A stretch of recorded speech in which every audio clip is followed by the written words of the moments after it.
एक तरफ होली का त्योहार है और दूसरी तरफ जुमे की नमाज है और इसी को लेकर अब संभल में एक बड़ी खबर आप तक पहुंचा रहे हैं। होली पर संभल से इस वक्त की बड़ी खबर और अपडेट, जहां पर प्रशासन ने महत्वपूर्ण कदम उठाया है। बता दें आपको, मस्जिदों को तिरपाल से ढकने का काम यहां शुरू हो गया है। रंगों से बचाने के लिए मस्जिदों को ढकी जा रही है। संभल में होली को लेकर मस्जिदों को तिरपाल से ढका जा रहा है और इसी के साथ मस्जिद ढकने का काम शुरू हो गया है। कल तक सभी 10 मस्जिदों को तिरपाल से ढका जाएगा। मौके पर सीओ के साथ भारी तादाद में पुलिस मौजूद है। होली पर मस्जिद पर रंग गिरने जैसी घटनाओं को रोकने के लिए प्रशासन ने ये एहतियाती कदम उठाए हैं। होली के रास्ते में पड़ने वाले सभी 10 मस्जिदों को तिरपाल से कवर किया जा रहा है। तो आपको बड़ी खबर और जानकारी संभल से दे रहे हैं इस वक्त की, जहां पर संभल में होली के दौरान मस्जिदों को ढका जा रहा है। इसी के साथ मस्जिदों को तिरपाल से ढकने का काम शुरू हो गया है। वहीं आपको यह भी बता दें, रंगों से बचाने के लिए मस्जिदों को ढकी जा रही है और इसी के साथ प्रशासन लगातार अलर्ट मोड पर है होली को लेकर और मस्जिद को ढकने का काम शुरू किया जा रहा है। आपको बता दें कि मस्जिदों को ढकने का काम ये इस साल से नहीं बल्कि पिछले 3 साल हो गए जब इस एक्शन को लिया जा रहा था होली के मद्देनजर, और पिछले 3 साल से हर बार होली के त्योहार में संभल में मस्जिदों को ढकने का काम जो है वो शुरू किया जाता है। रंगों से बचाव के कारण, होली के रंगों से बचाव के कारण मस्जिदों को ढकने का काम यहां पर किया जा रहा है। तिरपाल और पन्नियों से मस्जिद को ढका जा रहा है और देखिए, भारी पुलिस बल की तैनाती के साथ संभल एरिया के कुल 10 मस्जिद जिसे ढकने का काम जो है वो शुरू किया जा रहा है। मौके पर सीओ के साथ भारी तादाद में पुलिस बल मौजूद है। वहीं होली पर मस्जिद पर रंग गिरने जैसी घटनाओं को रोकने के लिए प्रशासन ने ये कदम उठाया है।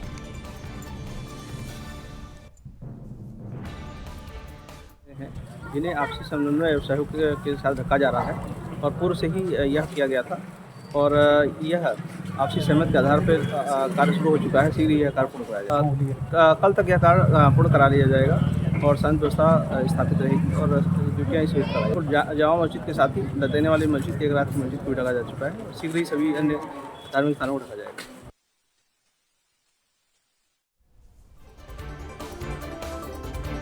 तो लगातार संभल से बड़ी खबर आप तक पहुंचा रहे हैं और चलिए विशेष जानकारी के साथ इस वक्त संवाददाता रामपाल जी हमारे साथ हैं। रामपाल जी, बताएं कि मस्जिद को ढकने का काम शुरू हो गया है। सबसे पहले किस मस्जिद को ढका गया है और अब ये काम कितना आगे बढ़ चुका है? क्या कुछ जानकारी इसको निकलकर सामने आ रही है? जी बिल्कुल निमी, मैं बता दूं आपके लिए। देखिए, जिस तरीके से 24 नवंबर 2024 को हिंसा हुई थी जामा मस्जिद इलाके में, वहीं पर इस वक्त मौजूद हूँ, जहां पर पुलिस पर पत्थरबाजी की गई थी, पुलिस पर पत्थर फेंके गए थे, आगजनी कई गाड़ियां आग के हवाले करती थी। जिस दौरान जहां पर जो जामा मस्जिद की सर्वे करने के लिए विष्णु शंकर जैन ने दावा किया था हरिहर मंदिर होने का, और ये मुस्लिम पक्ष ये दावा कर रहा था कि यहाँ पर ये जामा मस्जिद है। उसी जगह पर इस वक्त मौजूद हूँ। मस्जिद के उसी मतलब पीछे दूसरी साइड में हूँ, जहां पर आगजनी हुई थी, फायरिंग हुई थी, पुलिस पर पत्थरबाजी हुई थी, उसी जगह पर मौजूद हूँ। आप देख सकते हैं तस्वीरों के माध्यम से कि किस तरीके से ये कवर किया गया है मस्जिद का पिछड़ी इलाका, जहां पर ऐसी जगह चिन्हित की गई है कि जो 10 मस्जिद ऐसी कल पीस कमेटी की बैठक सीओ अनुज चौधरी और एएसपी श्रीचंद के नेतृत्व में ये जो है पीस कमेटी की मुस्लिम धर्मगुरुओं और हिंदू धर्मगुरुओं के साथ में बैठक हुई थी। तो उसको लेकर के ये अहम निर्णय निकलकर सामने आया कि अगर ये मस्जिद है, मस्जिदों को अगर ढक दिया जाएगा तो जो असामाजिक तत्व हैं, जिनकी जो मंशा है असामाजिक तत्वों की, जो दोनों पक्षों का सौहार्द है वो किसी तरीके से खराब ना हो पाए और शांति सद्भावना के साथ में ये जो त्योहार है होली का या जुमे की नमाज है, तो इसको लेकर के शांतिपूर्वक ये पूरा माहौल कायम रहे, उसके लिए ये बैठक में निर्णय लिया गया, अहम निर्णय लिया गया। तो इसमें दोनों पक्षों की सहमति बनी थी कि ये अगर जो मस्जिद है, ऐसी 10 मस्जिद जहां में होली के जो जुलूस है निकलते हैं, उन मार्गों में 10 ऐसी मस्जिद आती हैं, उनको कवर किया गया है, तिरपाल से कवर किया गया है, पिन्नियों से कवर किया गया है उनके लिए। तो ऐसे 10 मस्जिद चिन्हित की गई हैं, उनको जो आज है देर रात्रि में ही इनको आधी जो मस्जिद थी उनको कवर कर दिया गया था। अब बाकी जो काम है चलता लगातार चल रहा है। प्रशासन ने ये ठोस कदम उठाए हैं क्योंकि त्योहार है, ये होली का पर्व त्योहार है, भाईचारे का त्योहार है और इसमें एक दूसरे के गले मिलकर के जो बिल्कुल है, रामपाल जी एक सवाल ये भी उठता है कि मस्जिदों को ढकने का जो सिलसिला है वो आज से नहीं बल्कि पिछले 3 साल से चला आ रहा है। जब भी होली होती है इस समय पे मस्जिदों को ढकने का काम खास तौर पे संभल में किया जाता है, तो कब से इसकी शुरुआत हुई है? देखिए, जो स्थानीय लोग बताते हैं कि 4-5 साल से ये जो काम है मस्जिदों को ढकने का, क्योंकि यहाँ पर जिस तरीके से कुछ असामाजिक तत्व थे, अराजक तत्व थे, वो जो शांतिपूर्ण त्योहार जिस तरीके से उसमें खलल रंग में भंग डालने की कोशिश करते थे, उसको लेकर के प्रशासन ने मुख्यमंत्री योगी आदित्यनाथ के निर्देशों पर ये ठोस कदम उठाए गए हैं और प्रशासन ने ये स्वयं से ही ये निर्णय लिया है और सारी मस्जिदों को कवर कर दिया है तिरपाल से, पन्नी से।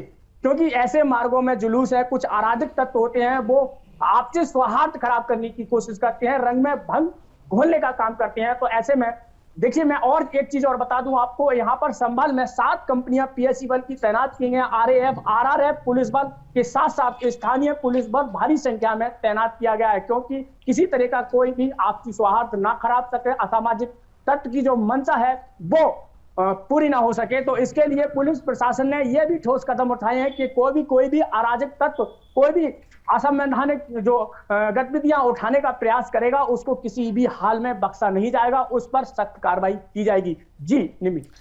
रामपाल जी एक सवाल और उठता है कि यहाँ पर रंग रोगन की बात हो रही थी, मस्जिद की पुताई की बात हो रही थी कुछ दिन पहले, और जिसको लेकर जामा मस्जिद कमेटी जो है उन्होंने उच्च न्यायालय में ये जो याचिका है वो दायर की और उच्च न्यायालय ने बृहस्पतिवार यानी आज के दिन को माना था कि जिस दिन पुताई का काम शुरू होगा। तो ये दोनों काम एक साथ कैसे हो रहा है, पुताई का भी काम और फिर तिरपाल से ढके जाने का काम मस्जिद में, क्या खबर है? देखिए, मैं बता दूं आपको, निम्मी साफ तौर पर बता दूं, पहले ये क्लियर कर दूं कि ये पिछली साइड है मस्जिद की, जो जहां से होली के जुलूस निकलते हैं, जहां होली की चौपाइयां निकलती हैं। ऐसी 4 संभल शहर की बात की जाए तो संभल में 4 चौपाइयां निकलती हैं जो 10 मस्जिद के मार्गों में आती हैं, मतलब मार्गों में आती हैं 10 मस्जिद की, तो उनको कवर कर दिया गया है। और जो सामने का मस्जिद का जो पोजीशन है, मेन गेट है, वहां पर उसको कवर नहीं किया गया है। और जो रंगाई पुताई की जो बात की जाए तो रंगाई पुताई का जो मस्जिद कमेटी के सदर हैं जामा मस्जिद के सदर जफर अली, उन्होंने साफ तौर पर रात पीसी करके बैठक में ये अहम निर्णय लिया था। उन्होंने बताया था कि जो आज से लगभग मतलब जो रंगाई पुताई है, जिस तरह कोर्ट के आदेश पर जो एएसआई यानी भारतीय तत्व पुरातत्व विभाग के नेतृत्व में इसकी जो बाहरी परतें हैं मस्जिद की, उनकी साफ अंदर की तो पहले से ही साफ सफाई के निर्देश कोर्ट ने दिए थे, लेकिन अब जो बाहर की सतह है, बाहर की दीवारें हैं, उनकी जो रंगाई पुताई है वो आज से प्रारंभ हो जाएगी। अभी तक लेकिन इसमें अभी तक कोई भी अधिकारी या भारतीय पुरातत्व विभाग या एएसआई यानी एएसआई की टीम अभी तक संभल में नहीं पहुंची है। 11 बजे का टाइम से ऊपर का हो चुका है, अभी तक कोई भी अधिकारी या जामा मस्जिद का कोई भी कार्यकर्ता इसमें नहीं लगा है। और उसको लेकर के अभी जब एएसआई की यहाँ टीम पहुंचेगी, भारतीय पुरातत्व विभाग की यहाँ जो टीम पहुंचेगी, उसी के देखरेख में ये जो रंगाई पुताई है इसकी की जाएगी। तो बाहरी जो दीवारें हैं उनकी रंगाई पुताई की जाएगी, उसके देख रेख में की जाएगी। तो ऐसे में क्योंकि ये भी संदेशा है, ये भी आपत्ति, देखिए हिंदू धर्म के लोगों ने, हिंदू पक्ष के लोगों ने ये आपत्ति जताई थी कि इसमें जो स्ट्रक्चर है इसके छेड़छाड़ ना की जाए, तो उसको देखते हुए बाहरी जो दीवारें हैं उनकी अनुमति साफ सफाई या लाइटिंग की गई है। ठीक है रामपाल जी, ठीक है, तमाम जानकारी के लिए आपका बहुत बहुत धन्यवाद। और चलिए इसी के साथ आपको बता दें, जहां एक तरफ होली है और दूसरी तरफ जुमे का नमाज है, दोनों एक ही दिन पड़ रहा है और ऐसे में संभल में एक बड़ा एक्शन लिया जा रहा है, जहां पर मस्जिदों को तिरपाल से ढकने का काम जो है वो लगातार जारी